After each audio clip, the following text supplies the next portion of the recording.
Questions? Actually, I have a question for everybody in the audience before we get started. How many people here have their own podcast? How many people here are thinking about doing a podcast? Raise your hand. Way in the back. Liar! How many people are interested in doing their own podcast? Just curious. Okay, just see that. Now we know where the questions are going to come. All right. And I will plug this. Delmon does have his own new show at EQ2talk.com. He's hiding back there. I'll plug that for you, Del. EQ2talk.com. What's your, who's your partner now? Alicia's from the Unrest server. Alicia's from the Unrest server. And what, every Monday, Tuesday, something like that? Every other. Every 2 weeks. We're on episode 4. We just kicked off a month or two ago. So we're having a good time. All right. So go check out EQ2talk.com. So, but I do agree with the comment about episode 1. It's almost done. Oh, yeah. Oh, yeah. Yeah, The script does not work. yeah, it's horrible. All right, it's coming to you live right now, episode 1. Let me bring that up. Oh, it's not like it's a secret. But you know, it's kind of, I mean, it's kind of cute. I mean, in some ways. I mean, I've heard a lot of podcasts that they improve so much over time as you get used to it. There is a little stage fright. You're not sure how you're going to sound. You're not sure what you're supposed to say. You know, the editing isn't there, and the longer you do it, the better it gets. And I think that each podcast has its own style. You know, if you listen to the Yvits and Mr. Bubble podcast, it's an hour and a half, 2 hour podcast of two guys talking, but it totally works for them. I couldn't do a podcast in the same format that they do, and I think that's what's so great about podcasts is every single one is so personal and reflects the personality of the person who does it. And so when you find those podcasts, they're either interesting because of the content or just because of the personalities in it.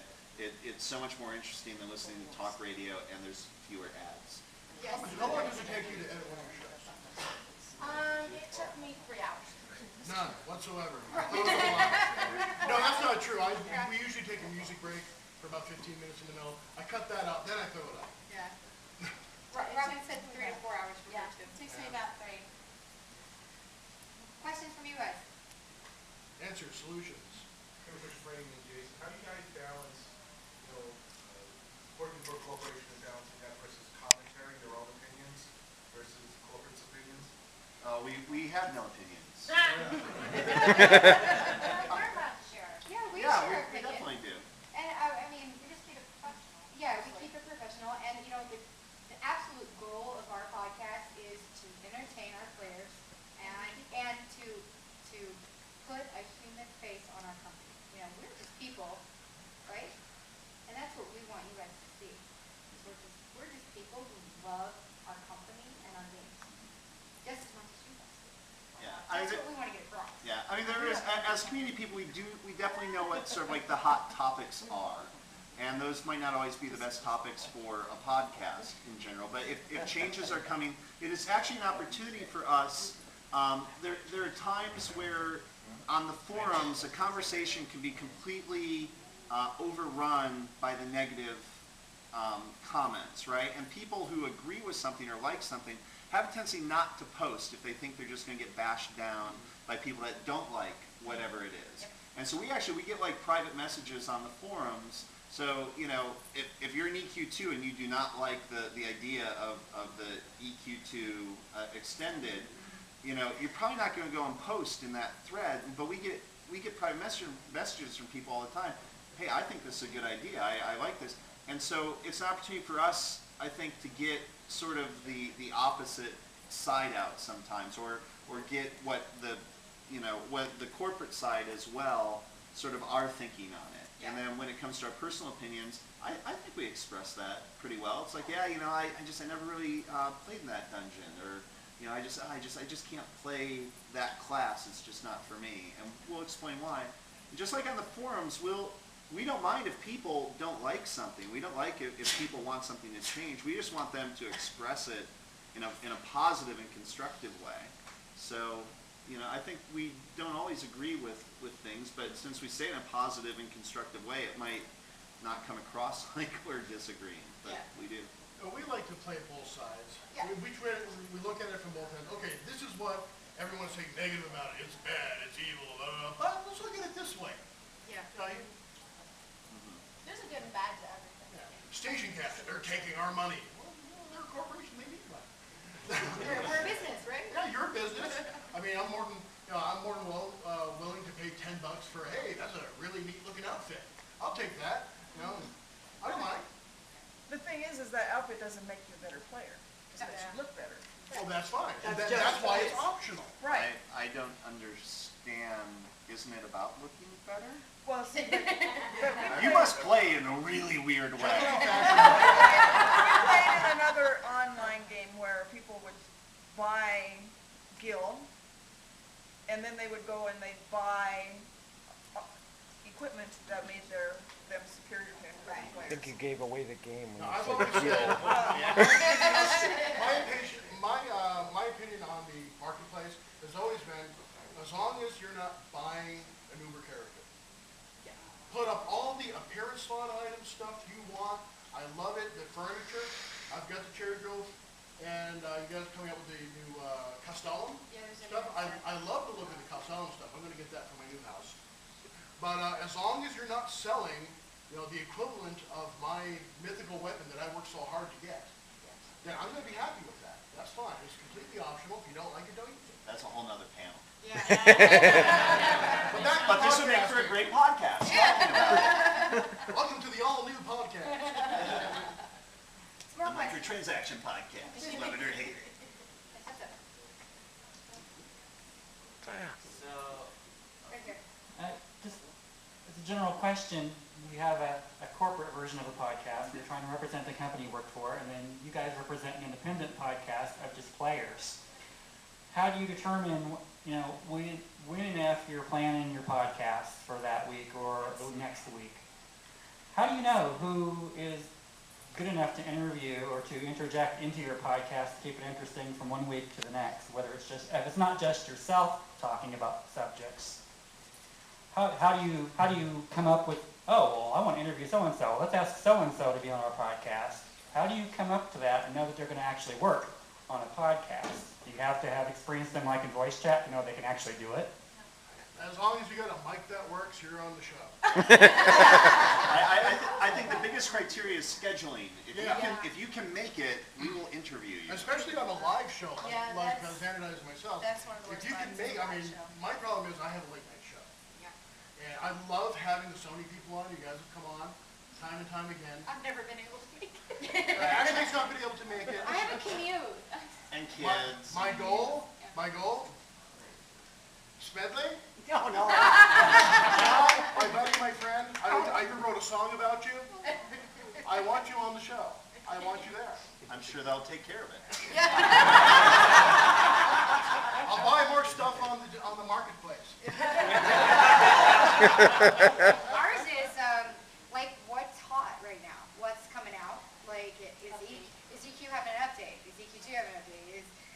We haven't had any DCO people on because they're really busy and they can't get on. And plus we have to Skype them in because they're in the Austin office and we record in San Diego.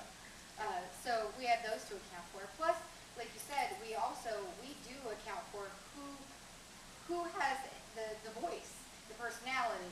Because I didn't do interviews before, right? I didn't do them.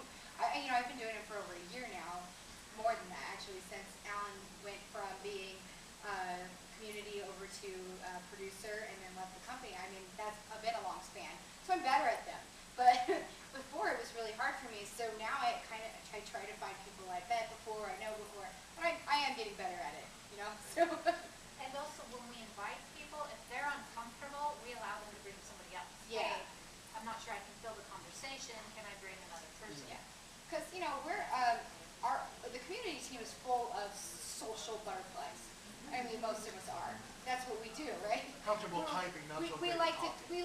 type and talk, and we're chatterboxes. But the developers, not so much. They're kind of they are not like that. They don't. They work in rooms without lights. They're. What's wrong with that?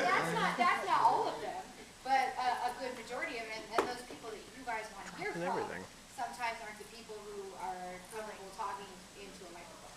So it's a give and take, and it's a hard search, and then scheduling, and can they be here at 2 o'clock, and do I have to adjust the schedule?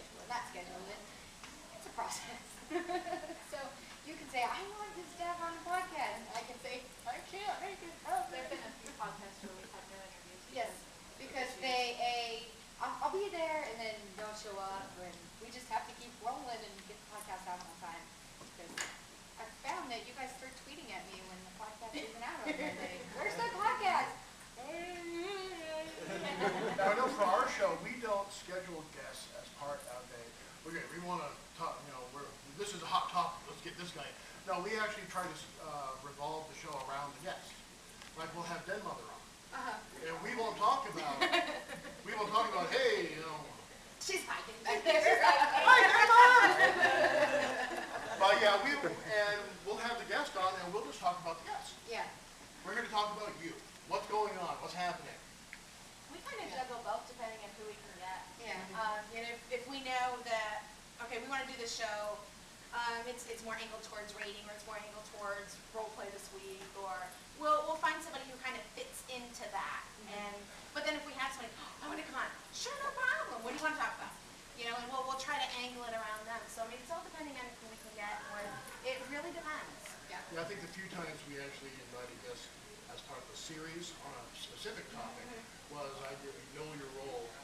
I think we were talking about different races. Oh, okay. So we tried, I think we covered half the Norathian races. Yeah, we had Santini on as talking about Noons. We had Toast and Spindalon talking about Ratongas. Go back there. Well, I see Toast. And yeah, we had a good time. But I think that was really the only time we really scheduled anyone for a specific topic. All right, and SG had a question. So you probably listen to your own shows afterwards. Yeah. Or Actually, I before I ended, never. Okay. I do. I never listened to my own show because I didn't want to hear it. What's the favorite parts of your own show? What do you like? Me. I'm pretty fabulous. So I just skip to the news, listen to that, and I'm done. Actually, my favorite part, I have two. Can I have two? Yeah. All right. Usually it's like the commercials when we do like hamster voices and stuff, and then the outtakes. I love finding what Robin found funny and when she tags on the end. And Jason's are almost always hilarious. I can't say the letter S. That was a good one. He always has something. I get mad when I get to the end of the podcast and you guys haven't put bloopers on there. There's been a couple of Those are usually podcasts that we're so rushed to do, they don't screw up. They don't do anything. We just get right through it.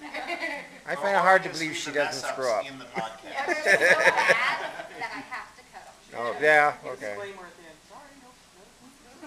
My favorite would have to be the Ask a Drunken Dwarf segments. That we do. And when we have Brass on the show, we do it live. We're talking on our in-game chat channel. We have people ask us questions.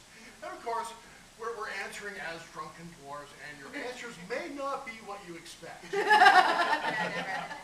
Frequently aren't what you expect. What are you up to? 5'3". Yeah. That kind of thing. How about you? I actually find when I go back there and edit, I laugh over it all over again. Yeah. Me too. Just the little cracks that you really didn't catch the first time. They were funny when you heard it live, but as you're listening through it again, I just crack up and I'm going, oh God, did we really say that?